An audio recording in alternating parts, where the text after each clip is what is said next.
Red Bull advisor Helmut Marko has questioned the legality of Fernando Alonso's Aston Martin after his podium finish at the Bahrain Grand Prix.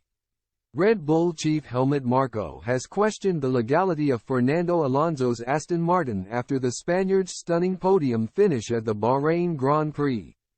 Alonso's sensational drive to P3 was the story of the first weekend of an F1 season that was unsurprisingly dominated by Red Bull and reigning champion Max Verstappen.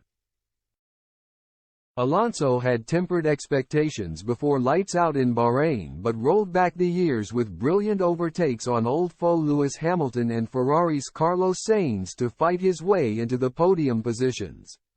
Veteran Alonso took a gamble when deciding to leave Alpine for Aston Martin last season, but the British team has made huge progress emerging from the midfield after also clocking impressive times in preseason testing with their new Armour 23 Challenger.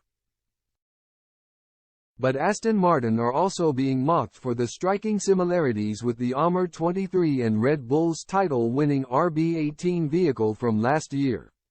Red Bull's former aerodynamics chief Dan Fallows is now Aston Martin's technical director, and has been credited with implementing the changes that have seen the surge in performance with a Red Bull-styled car.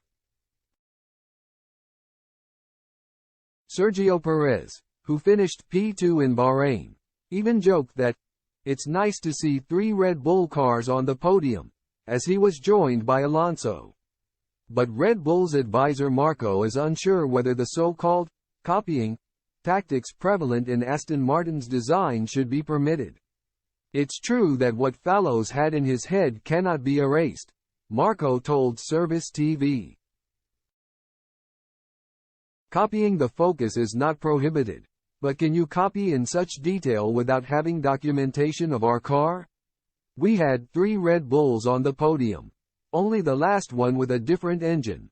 Red Bull boss Christian Horner, meanwhile, couldn't resist his own cheeky dig as he claimed to be flattered to see a different version of his old car back on the grid in the guise of Aston Martin. "I think it demonstrates to all the teams that it's possible," Horner said. "So, they've obviously done a good job over the winter. They say imitation is the biggest form of flattery, and it's good to see the old car going so well. I think that it's flattering to see the resemblance of that car to ours, so it was great to see the 3 of them on the podium."